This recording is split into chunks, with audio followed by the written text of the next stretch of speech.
Hi, I'm Pascal Vallet, the Junior School Principal at the United Nations International School. I'm very happy to welcome you back for this 5 minute series, AI for School Leaders. Hi, I'm Jeremy Rostand, the High School Curriculum and Instruction Coordinator at International School of Panama. This week, we are looking into custom AI assistants. Every week, those 5 minutes are dedicated to be able to explore a practical way you can use AI in your school as school leader.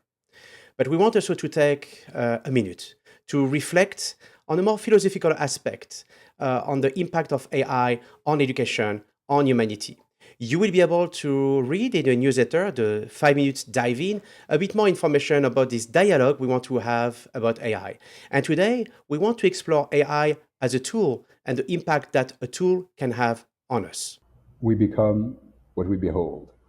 This idea from Canadian philosopher Marshall McLuhan goes back to Hegel's philosophy, and this idea that we as human beings shape ourselves through the tools that we create and the way we use them. It makes it even more important that we customize them for our own purposes and make sure they are safe to use with other people.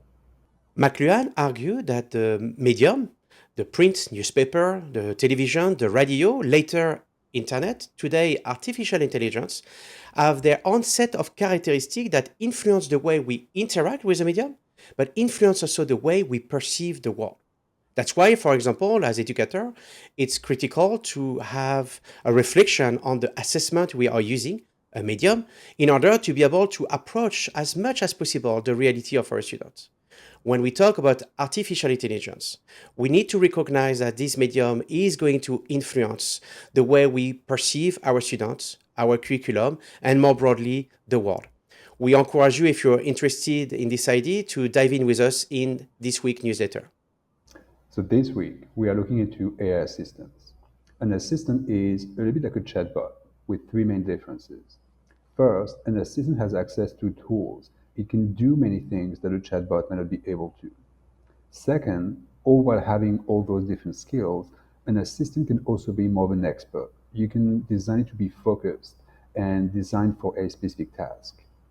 Third, that also means that the prompt that you would have to use over and over again with a chatbot can be built in the assistant, and it becomes the default way in which it operates.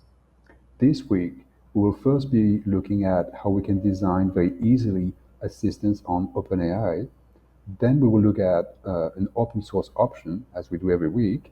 And finally, we'll see that we can even talk to our assistants. With the GPT Plus license, you can create those GPTs that can assist you in some very specific tasks at school. I'm going to show you where to go to create those assistants, and I encourage you to read the newsletter, dive in order to be able to access the step by step. So on my screen here, on my GPT Plus platform, I'm going to click on Explore GPTs. And here you can see the button Create. There is two ways you can create a GPT. You can either use the GPT builder in order to interact with ChatGPT and explain what do you want. For example, that you are a counselor, expert of counseling in elementary school, expert of restorative approach, for example, and you would create a counselor that could assist you at school. The other way that you can create a GPT here is you click on configure and you can manually create it. In this case, you are the one who designed the prompt. In the other case here, you can use the builder to create the prompt for you. Very important element here. You have at the bottom of the screen an attachment. So you can attach a document. So in the case of a counselor, for example, AI counselor, you could attach the logical consequence that you're using at school, for example, or the restorative approach document that you may have as an internal document at school. And if you use the manual configuration, you can add here some files to create this knowledge base. So what Pascal just shared with us is great because it is very intuitive and easy to use.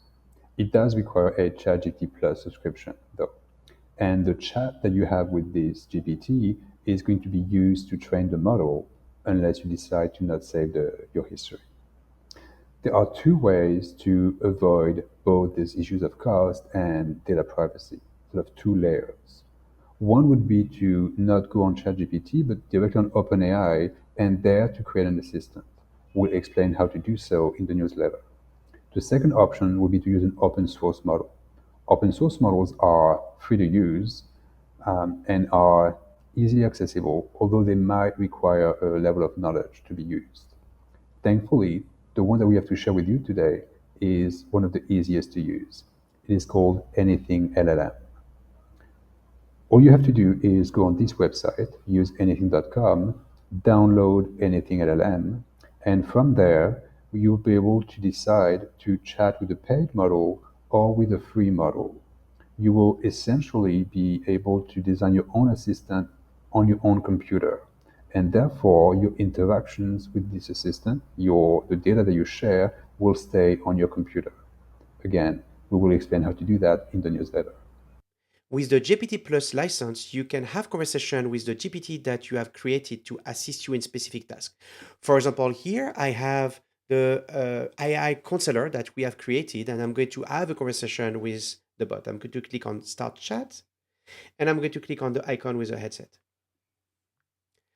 I will need some help to assess a situation that happened yesterday during the grade 4 recess.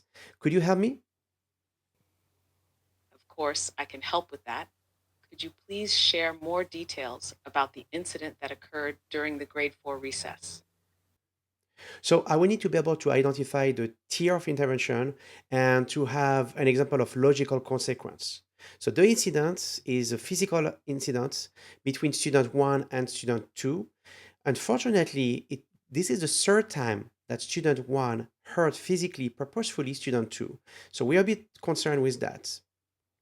So here, the AI counselor is looking at the knowledge base that we have shared when we have created Given the the bot. situation you've described, it's clear that this incident between student 1 and student 2 falls into a higher tier of intervention due to the repetitive nature of the physical harm.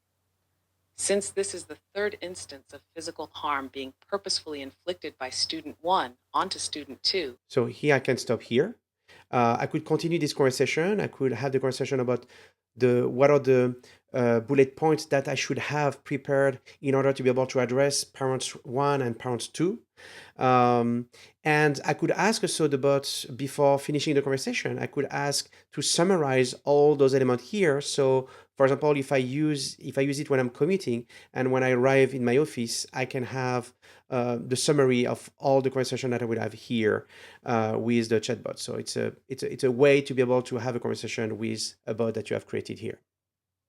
We hope you have found this video useful.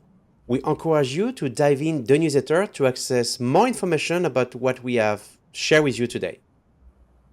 So this week, Pascal has showed us that we can talk to our assistants. And if you remember from week 1, we looked at what AudioPen can do. Next week, we will see how we can combine the two and automate before we get automated. Au revoir. Et à bientôt.